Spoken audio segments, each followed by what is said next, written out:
Hello, third graders, and welcome to Writer's Workshop. We're going to continue looking at narrative writing. Remember that a narrative writing or a personal narrative is a true story about you.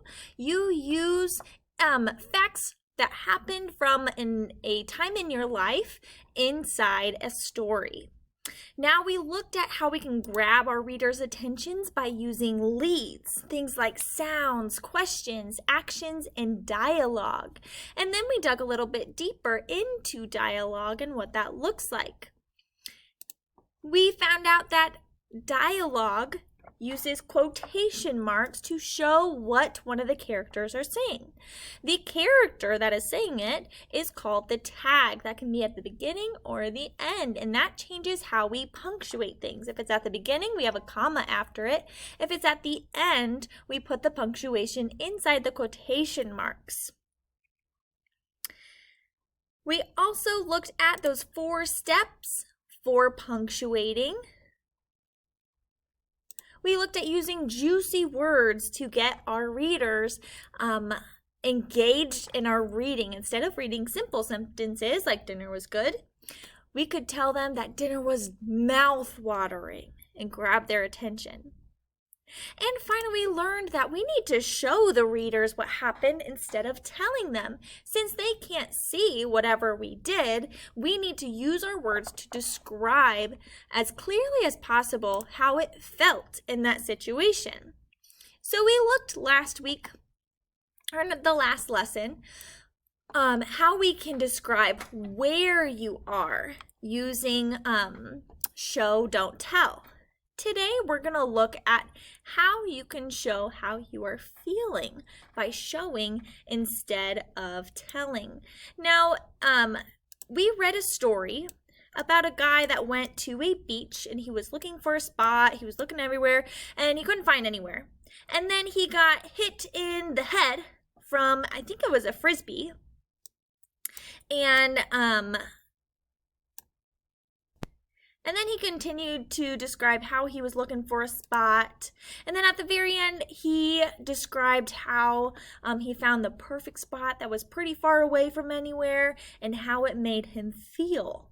So in our outline today, I want you to be following along on your class kick and writing down the parts that are missing on your graphic.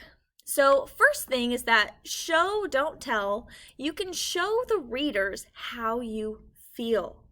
So instead of just saying it was hot, and I want them to feel how hot you actually felt. So you could tell them sweat dripping down my forehead and my clothes clung to my sticky legs.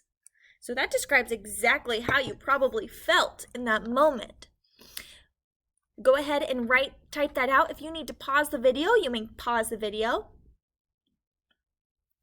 Second, I was hungry.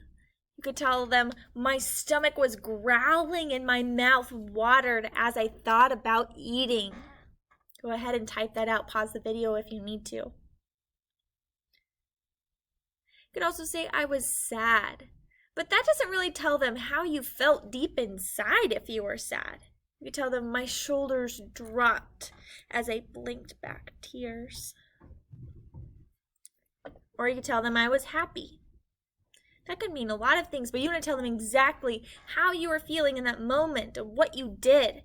I jumped from my seat and smiled, and a smile spread across my entire face. Go ahead, if you need to pause the video to type these out, you may do that now. On your class kick page today, after you have typed out everything I had in my graphic when you were pausing the video, I want you to write your own show, don't tell, your feelings by describing I was tired. So I want you to think of a really, really long day you had and how you felt. Now, sometimes at school, and maybe you have this too, when you're looking at a screen, your neck gets all sore. So maybe I could say my neck was on fire and aching, and I could barely open my eyes. That's a lot more descriptive and interesting than saying just I was tired. So I want you to come up with your own to describe I was tired, but using that show, don't tell. Once you're finished with that part, you are done for Writer's Workshop for today.